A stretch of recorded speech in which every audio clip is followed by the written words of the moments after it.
Hey guys, it's QuickyBaby and welcome back to World of Tanks, and this time I'm going to be giving you a full preview of the upcoming Tier 10 Czechoslovakian medium tank with an autoloader, the TVP 5051. The TVP will be the second Tier 10 medium tank in the game with an autoloader, so Batchat drivers out there are probably going to be watching this with interest. It behaves differently, however, it's not simply a clone, and I'm going to try and break down the differences in this video. And if you have no interest in playing this upcoming Tier 10 Czechoslovakian medium tank, then stay tuned anyway, and I'll tell you how you can take them out effectively on the battlefield by highlighting some of their weaknesses.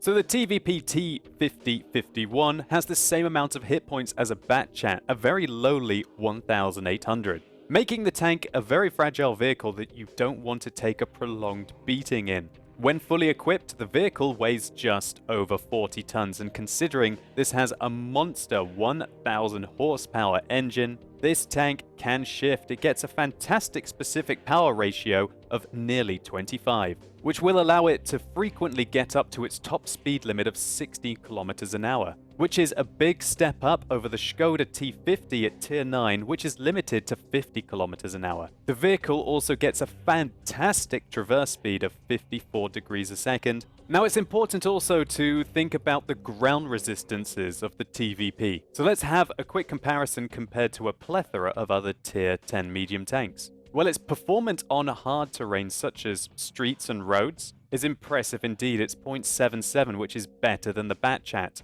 which should mean that at least with respects to hard terrain, this vehicle will be able to turn corners more tightly than the Batchat can. However, the medium terrain resistances are slightly worse than the Batchat, and the soft terrain resistance is 0.2 worse than the Batchat, which might suggest that when the TVP is forced to go off-road, that its rather healthy power-to-weight ratio and track traverse will start to fall off. So really, the TVP is only going to be slightly behind the Batchat in the majority of situations, but certainly faster than all of the other Tier 10 medium tanks. So if mobility is key to your playstyle, definitely keep an eye out on this vehicle. So what about the armor of the TVP? Well, its frontal hull is 65mm thick, but the upper plate is very well angled indeed, a lot like a Leopard. While the side armor is a disappointing 40mm and the rear is a flat and paltry 30mm, which is a great target for high explosive rounds, if you get the opportunity, of course. But how about the turret? Well, it's got 120mm of frontal turret armor, 80 at the side and 60 at the rear. So how can you make the best use of this frontal hull armor? Even though it's not the thickest at 65mm, it's very well angled. Even when you angle the tank at pretty much 45 degrees, the frontal hull armor only goes up to 160mm of effectiveness. And then you make this side plate more flat to the target, and it's a very easy 100mm to get through. If you don't angle the tank, however, and the opponents shoot these angled side parts of the tank, then unless they're a very tall target, they're going to be bouncing off the cheeks. So don't be tempted to shoot the TVP here, even if it's the only part of the tank that's sticking out. To be able to ricochet off the frontal armor, you have to exaggerate the angling of the tank to about like this, where the angle reaches over 70 degrees, which causes an instant ricochet, even though the effective armor would only be 175mm. And in this situation, there are actually parts of the lower plate armor that are thicker than 65. There's two squares here that are 80mm. So shooting the lower plate on this tank is generally a worse idea than shooting the upper plate, even though it's well angled. With regards to the side of the tank, there is no spaced armor on the hull. It appears to be very flat indeed, so this is an easy target. But how about the turret, this 120mm of turret armor? Well, we can see that because it's rather flat, more like a Leopard turret than, for example, a Soviet turret, which is far more angled, it's not actually going to be able to hold up that well, with the whole of this area being below about 150mm. And also this cupola, or viewports on top of the tank, does count as a weak point, so if you have a shot into there, you're only going to have to get through 50mm of armor. Now, when I originally looked at the mantlet of this tank, it looked like it was going to be absolutely amazing. But at least currently on the test server, it's rather weak indeed, as I'm going to show you. So I took a couple of TVPs into a training room and got some help from my lovely wife, who is now going to shoot the crap out of me. To give the TVP's turret armor the best possible chance to bounce, I'm putting it in the optimal situation, i.e. using the maximum extent of the gun depression that this vehicle gets. So, take it away, Pepperdy. Přišli jsme o střelce. Pokusíme So the first shot goes in on the top left of the mantlet. The second one goes in to the left of the mantlet in the turret. Third one goes in right below the left of the mantlet, and the fourth one goes in even that far out of the cheek armor. I was really hoping that when shots hit this far to the left or to the right of the turret that you might be able to bounce, but that's just not the case. So let's return fire and see how well Pepperdy's mantlet's going to hold up. First one directly at the gun hits. Second one bounces, third goes in, and the fourth goes in. So a 75% success rate there. Another one we see enter the top right of the mantlet. And the next one finishes us off.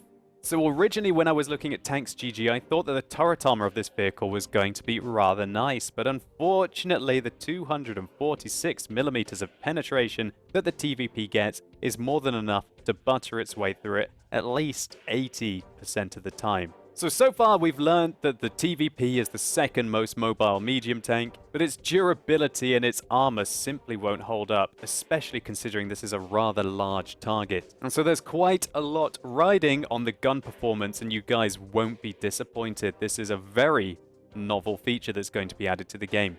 This is a 100mm autoloader with 4 rounds in its magazine, with a paltry 1.5 seconds delay between the shots. So that's right, you can put 4 100mm shells, such as on the T62A or the Object 140, into your opponent within 4.5 seconds, which gives the TVP the highest burst damage that is not on a tank destroyer. Unfortunately, however, the TVP has the lowest penetration of its standard rounds of any of the Tier 10 medium tanks. It's not disastrous, it's 248, but when you compare that, for example, to the Batchat's autoloader, which gets 259, it will be noticeable against opponents with heavier armor. Now, the alpha damage of this 100mm is a standard 320, very similar to the Soviet guns, and it gets a pretty darn good accuracy of 0.35, which is better than the Batchat's 105mm, which has 0.38 accuracy. And the aim time on this tank is also 2.1 seconds. Which means that you're going to be able to accurately and quickly put out shells far faster than a Batchat could,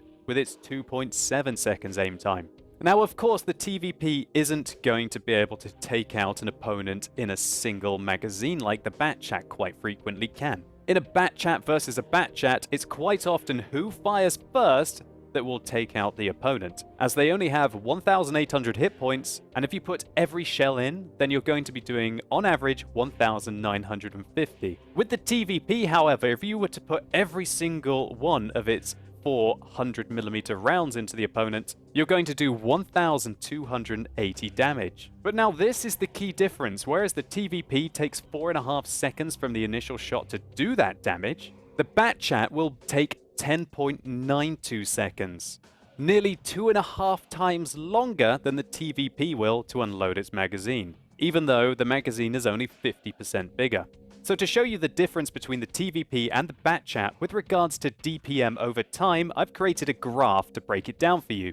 Along the x-axis, we have time in seconds, and along the y-axis, total damage the vehicle has done. The Batchat is represented by the orange line and the TVP by the blue line. The TVP takes 25 seconds to reload its full magazine, and then it takes an additional 4.5 seconds to fire off its 4 shells, giving it 1,280 damage done. The Batchat, however, takes 40 seconds to reload its 5 105mm shells, and then it will take an additional 10.92 seconds to unload those 5 shells, giving it a total of 1,950 damage done. Shortly afterwards, the TVP finishes reloading its second magazine. And within the first minute, the TVP has managed to do 2,560 damage, whereas the Batchat is currently reloading its second magazine and stuck on 1,950. The TVP then manages to reload and unload its third magazine before the Batchat has finished reloading its second, meaning the TVP has done in 88.5 seconds, while the Batchat is still stuck on 1,950. However, with its massive clip potential, when the Batchat finally finishes reloading its second magazine, after 90.87 seconds, after a full unload, it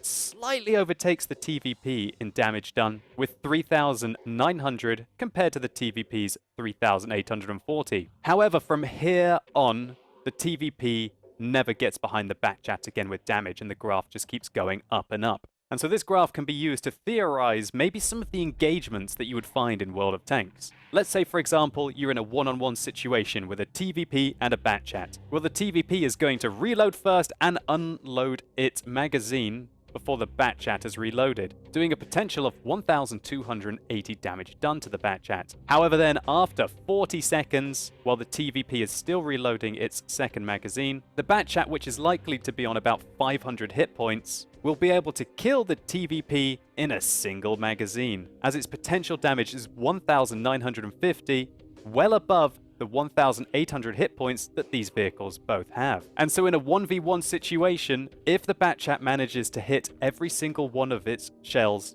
it will be the clear winner. Next, let's think that you're in a 1v1 situation with a T10 on the enemy team in both of these vehicles. A T10 has 2,200 hit points, which is outside the range of the Batchat being able to kill it in a single magazine. For the Batchat to be able to do 2,200 damage, it would take 90.88 seconds for it to reload its entire first magazine, unload it perfectly, reload the second, and put in a single shell. Whereas 2,200 hit points is well within a 2-magazine range for the TVP, which can reload and unload its first 2 magazines within a minute. And so in theory, it should take a TVP 57.5 seconds to kill a T10 on the enemy team, which is much, much, much faster than a Batchat. The reason for this is that the TVP has significantly higher DPM than the Batchat, which has the lowest DPM of any Tier 10 medium tank in the game. So here is how the TVP holds up in a pure DPM fight with all of the other Tier 10 medium tanks. We have the Object 430, the king of DPM, the only Tier 10 medium tank with over 3,000, and the Batchat, as I mentioned, having the lowest DPM of any of the medium tanks. Then we have vehicles such as the E50M and the brand new T22 medium tank that really suffer when it comes to DPM for single-shot guns. Then we have the TVP, which just sits behind the current M48A1. And for the eagle-eyed of you, you might be wondering why there's an M48A1 here, and that's because the vehicle is getting a buff. But more on that in another video. The TVP also has another significant advantage compared to the Batchat, and that is the gun depression. This vehicle gets 8 degrees of gun depression, the same as the AMX-30B and the E50M, which is 2 degrees more than the maximum amount of gun depression that the Batchat gets of 6 degrees. Unfortunately for the vehicle, however, it only gets 36 degrees a second turret traverse speed, with the only Tier 10 medium tank having worse turret traverse speed being the E50M. However, thankfully the vehicle does have an advantage when it comes to view range, and so that gives you a little bit of flexibility with the equipment that this vehicle uses. As with a skilled crew and maybe the premium consumable Buchti, you're not going to have to use coated optics in this tank. But considering the vehicle cannot use a rammer, and the fact that the aiming time is so decent on this vehicle, it's dubious whether you need a gun lane drive or not. So I think that's quite enough theory crafting. Let's see how this beast performs in some gameplay. So here we go, I'm playing the TVP on mines, and anyone who has played mines, at least at top tier in your medium tanks, will know how pivotal it is to take the hill on this map. Frankly, if you don't take the hill on mines in a medium tank, you're pretty much a detriment to your own team. Now, let's check out the timer. We're 20 seconds into the game and we're very nearly reloaded. If we're in a Batchat, we wouldn't hope to reload until 15 seconds from now. And so that means that we're in a position to shoot this AMX-50B once, twice, and unfortunately our third one goes into the rock. Didn't quite play perfectly there. But the Batchat would have just finished reloading now. And so you don't get that awkward situation that you have with the Batchat, with the shorter reload on the TVP. When you go up onto the hills on mines in a Batchat, you're just praying that an Object 140 or any kind of medium tank hasn't gone up on the hill as well, as they're going to take huge amounts of chunks out of you before you even manage to put in the magazine. With the TVP, you can fire off an entire magazine on the way up onto the hill and then start reloading to come over onto the other flank and put 1,280 average damage within 4.5 seconds of the first shot into the back of a Tier 10 German heavy tank. Now I make my way over here to try and take out the artillery, What are you doing trying to test artillery on a test server, you know? This isn't about artillery. We don't need to see how TVPs take artillery shells, which, let me tell you, isn't particularly fantastic. But we're reloaded again. We're going to be trying to see if we can get this Bosch 155. Now he's been reduced to a fraction of his starting hit points. He's an easy one-shot, and the aim time doesn't take us long to put in the shell. And I wouldn't feel awkward if we missed the first shot, because we would have another one within 1.5 seconds. It feels like just really nice to be able to take out those opponents that are on low health with this autoloader, at least compared to the Batchat. When I'm in my WT Alpha E100 or the Batchat, I feel like it's such a big investment to fire each of the shells because of the long reload. With the TVP and its very decent DPM, you don't ever really feel like that. As we put in a few rounds into that Centurion Action 10 and start to reload as well. So this game is neck and neck right now. I'm just waiting another few seconds to reload to try and shut down the Centurion Action 10. 1, 2, and we put in our other 2, hopefully, maybe blind, into the TVP. And now we reload while waiting for the T10 to make his way up. And this game, well, you know what, test servers, they're very aggressive, understandably.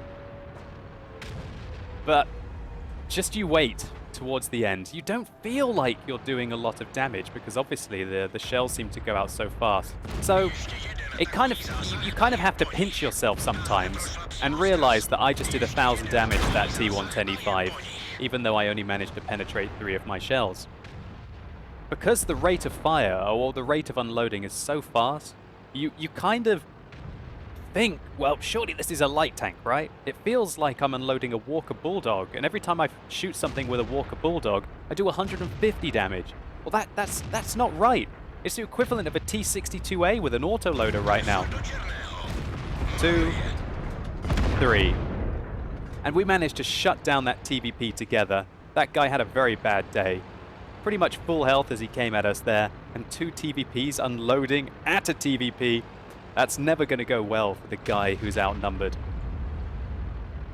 So now the Jagdpanzer E100 and the T10 are trying to push their way up onto the hill.